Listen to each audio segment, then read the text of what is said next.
Welcome to our first quarterly St. Anthony's Hospital Foundation construction update. Today I'm going to talk a little bit about our $152 million campus expansion and investment that BayCare is making at St. Anthony's Hospital.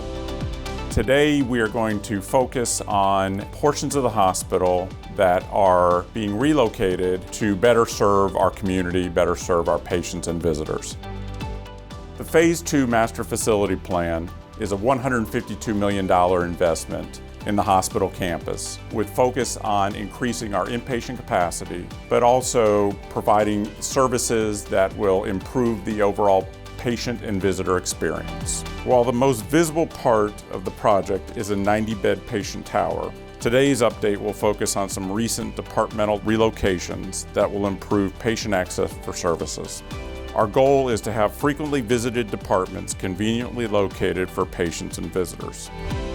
In October 2020, the Pre-Admission Teaching and Testing Department, also known as PATT, relocated from the hospital's second floor to the first floor.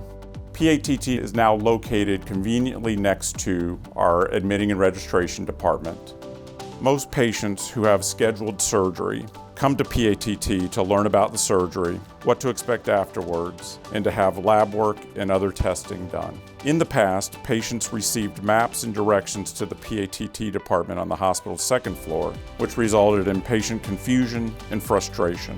Now, PATT is a prominent feature of the hospital's re-envisioned lobby and first floor area.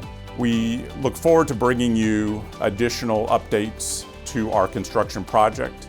For now, please stay safe, stay healthy, but know if you do need medical care, St. Anthony's Hospital is here for you.